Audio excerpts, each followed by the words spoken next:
Hi guys. අද මට හම්බුණා මේ ලොකු බෙහෙත් නෙල්ලි. අපි මේකෙන් හදමු ලස්සන පිකල් එකක්. ගොඩක් අය ඇවිල්ලා මේකෙන් අච්චාරනේ හදන්නේ. එහෙනම් අපි වෙනසකටත් එක පිකල් එකක් හදමු. මොකද මේ අච්චාරු දාලා තියනකොට පිකල් එක අතරම රහ වැඩි.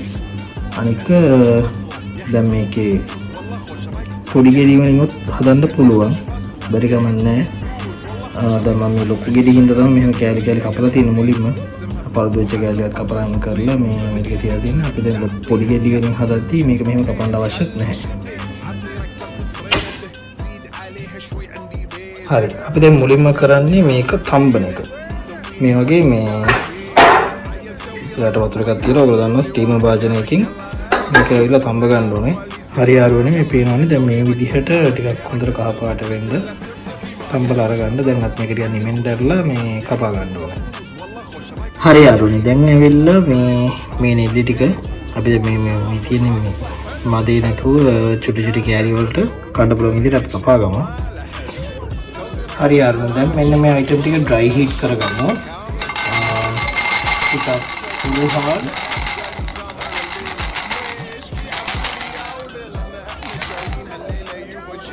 මරදරම් කෑලිම මේ වේලිච්ච මිරිස් දාන්න ඕනේ. මට වේලිච්ච මිරිස් මට අද අරගන්න බැරි වුණා. ඒ හින්දා මට ගෙදර තිබ්බ කෑලි මිරිස් ටිකක් මම දානවා. වේලිච්ච මිරිස් තියනවා. වේලිච්ච මිරිස් කරල් දෙකක් දාගන්න.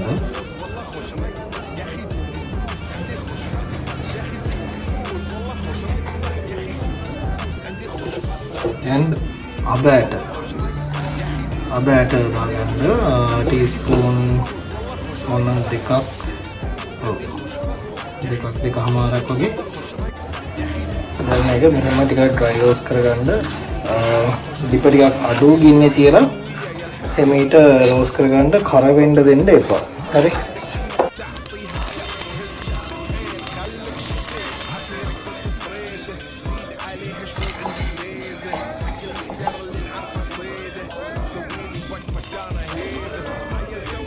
මේ තියෙන අපි හදාගත්ත roasted mustard මසාලා එක. so මේ මසාලා එක යාළුවනේ අපිට මේ පිකල් එකට කියලා විතරක් නෙමෙයි තව පිකල්ස් වලට යූස් කරන්න පුළුවන්. ඒක ඇත්තටම හොඳ aroma එකක් තියෙනවා. ඒ වගේම හොඳ taste එකකුත් තියෙනවා.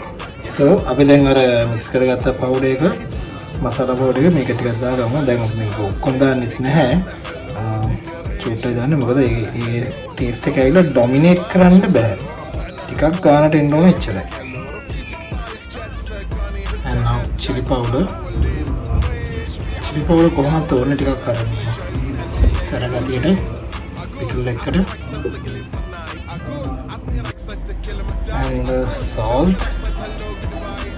salt අනිවාර්ය ටිකක් තිබ්බත් කමන්නේ වැඩිපුර වගේ. මොකද අර ඒකෙන් තමයි පිටුල් එක ගොඩක් සෙට් වෙන්නේ. salt එකයි lemon එකයි.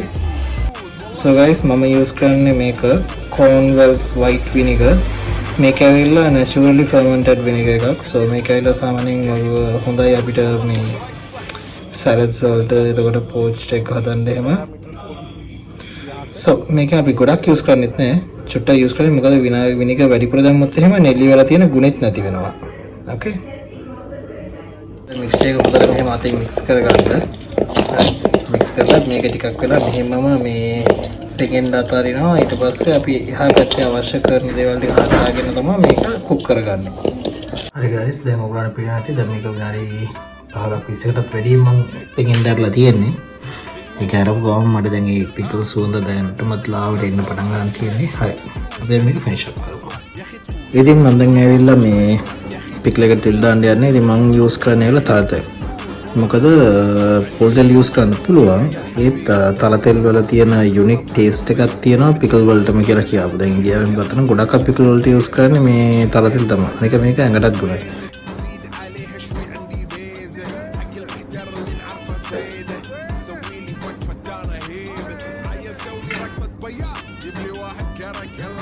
හරි අපි දැන් මේක ඉල්ලා ටේස්ට් and කලර්ෆුල් මේ දෙකම කරගන්න යන්නේ. so මුලින්ම තෙල් එක ටිකක් දාන්න මේකට අබදාගන්න. මොකද මේක ඇවිල්ලා මේ පත්තෙන්ට කලින් මම දාගන්නවා. හේතුව මේ පත්තෙන්ට ගත්තාම ලිප් ඔෆ් කරලා මේක මික්ස් කරන්න ඕනේ. ඒකෙන් ඉතින් යාළුවනේ ඔයගොල්ලන්ට පේනවා ඇති තල තෙල් එකෙන් බදිද්දී අපි පොල් තෙල් වල බදිනවා වගේ නෙමෙයි. පොඩි ස්ලෝ මෝෂන් කුකින් එකක් තමයි යන්නේ ඒකේ. ඒක බලද්දි ටික ලස්සනයි. ඇත්තම කතාව මේ ඉන්දියන් ස්ටයිල් ඔෆ් කුකින් හදද්දී අපි හැරපින් කරනවා නේ. හරි. ඉතින් මේක ලංකාවේ ස්ටයිල් එකේ හදන හින්දා මම ටිකක් කරපින්චක් ගන්නවා. දැන් අපිට ඔයගොල්ලෝ පොඩි කලයක් ගන්නත් ඕනේ හින්දා ටේස්ට් එකත් එක්ක අපි ඇඩ් කරගන්නවා ටිකක් චිල්. මේකට දාගන්න ඕනේ අපේ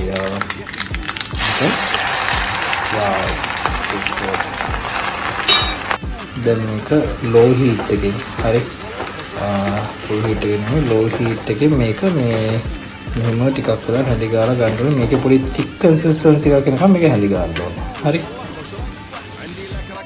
finally යාළුවනේ මේ තියෙන්නේ අපේ නෙල්ලි පිකල් එක. so trust me it was so tasty. නියමයි මම නියම ටේස්ට් එකක් මේක ඔයගලන්ට කැමරට එම සුපිරියර්ස් මේ කන්න පුළුවන් තියෙන සයිඩ් ඩිෂ් එකක් බත් වලට. so මං හිතුවටත් වැඩි එක ටේස්ට් එකට ආවා. අපිට මෙහෙමම කන්නත් පුළුවන්.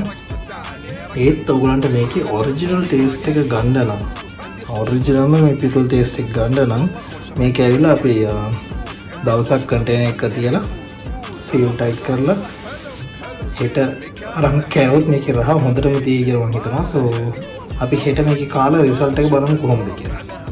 හරි. එහෙනම් ටෙස්ටිං එකත් කරගත්තා. අපි මේ ආවා කාලා බැලුවා. හැබැයි ඉතින් යාට සරමදී කියලා අපි දැන් තව ටිකක් මේකට මිරිස් හැඳි 3ක් විතර දැම්මා. ලුණු හැඳි 1මාරක් විතර දැම්මා. දාලා තව ටිකක් මික්ස් කරගත්තා.